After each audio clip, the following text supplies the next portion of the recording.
Hey, ladies and gentlemen, you're welcome to the latest edition of the program My Thoughts with Ambassador Akigbe Olumese, the National Speaker, National Youth Assembly of Nigeria. Today we're talking about the proscription of the Shiite movement by the federal government. It is on record that the Shiite movement has been banned in Kaduna State, has been proscribed in Kaduna State. Following the recent development and struggles across in Abuja for the release of their leader, Sheikh Zakzaky, the movement has now again been proscribed by the federal government.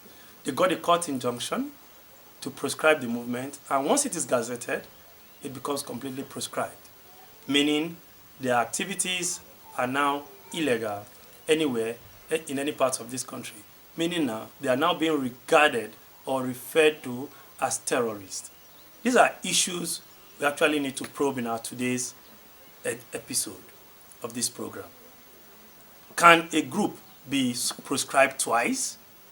What are the effects of proscribing a group that is seemingly peaceful, that is not violent and not carrying arms, is not asking for a different nation, only asking for freedom and justice, for court orders to be obeyed so that their leader will be released? Is there a rationale?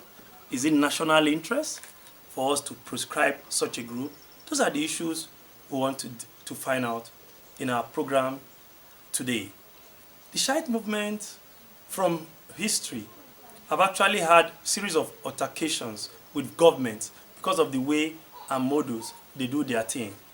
The particular Shiite group that has been proscribed today is the IMN, which is the Islamic Movement of Nigeria, led by Sheikh Zakzaky. 3 of his children were killed at first, another 3 were killed. Him and his wife have been in detention. They've gotten several court judgments and others that he should be released. Yet the federal government has decided to keep him for this long, which is what now led to the protests we started seeing in Abuja, which has increasingly become violent because from information, their protest is always intended to draw attention to government so that government can release their leader. So that's a very serious issue we need to look at. The government is supposed to be the upholder of justice, the upholder of rule of law. So if somebody gets a court judgment, irrespective of how a government feels about that judgment, is either that judgment is appealed or the judgment is obeyed. No government anywhere in the world have a right to disobey a court judgment, to choose which judgment to obey and which one not to obey. Because the danger there is that when people believe in a court process and go to court to fight, to seek for justice, when that justice is eventually given and you decided not to grant it, when you refuse to obey the rule of law, you are promoting anarchy because you want that person to resort to self-help.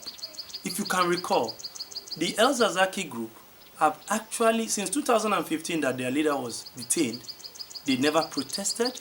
They went to court. They got senior advocate of Nigeria. They got leading lawyers to defend them.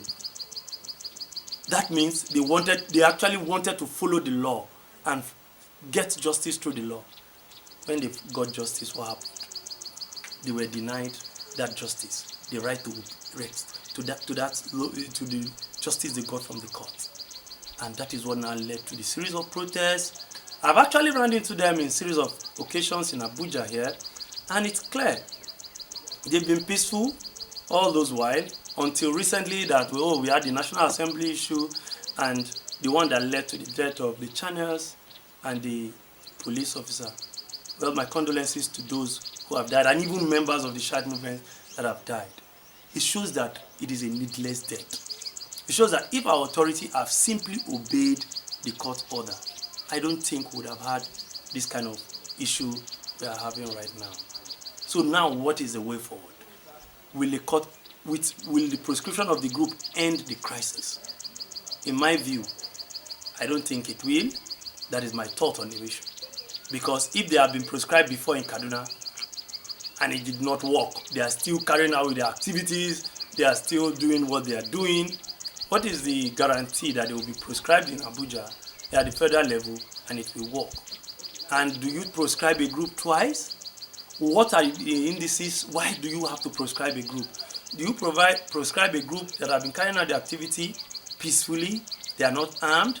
You will now want them because they are protesting against injustice or violation of their rights to implementation of court judgment. This time around, you now want to ban them so that they will not be able to operate. You cannot beat a child and ask the child not to cry. So that is the issue with this. If we want to run a country that is civil, that is working in line with global best practice, what is important is we must do what is right. Obey laws, obey court judgment, do the right thing. So that at the end of the day, Nigerians will know that the government have done what is right, then any action the government takes, Nigeria will support it. But this particular case, the government have actually played into the hands of the Islamic movement of Nigeria. Many Nigerians are seeing it as a victimization. Some are even saying it's a case of the Shiite against the Sunnis. Some are calling it so many different names because the government gave that room. The same way they made the IPOB leader very popular, arresting him and make, I don't know. Nigerians, we actually need to do a rethink and see how we can do things better. So my solutions to what I think we should do, we must look for a way to dialogue with this sect. We must look for a way to solve this issue amicably, not through the use of force, or else we'll be giving rise. We know the case of Boko Haram is still very fresh in our memories. We know how many of our brothers, sisters, and relatives that have died in the course of defending Nigeria at the battlefield in the northeast. This is avoidable, assuming Yusuf, the leader of the Boko Haram sect, was not killed or maltreated, which is what now made all of them to go to a level that we can't even comprehend. Our nation has invested millions of dollars into that war. Human life have been wasted, in fact, of immense proportion. We will not want a situation where this Shiite crisis will lead to something we will not all be happy about. It is better the government come down from their high horse, calm down, discuss with this sect, find a suitable way to obey their court judgment. Yes, you cannot give somebody goes to court. At first you were saying, oh, he's under protective custody, he has done nothing wrong. You went to court and got a judgment. The judgment said, free this man. Don't put him under protective custody. Just provide him security and let him be. Get a house for him, put him somewhere, let him be okay.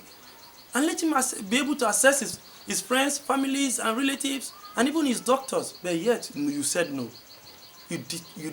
When the pressure became too much, he was rushed to a court again in Kaduna, and you started another set of trials, just so that you can justify your holding him in detention. It is really, really not good. And we, as a nation, must look for what is best for us, because the El Zazaki members are citizens of this country.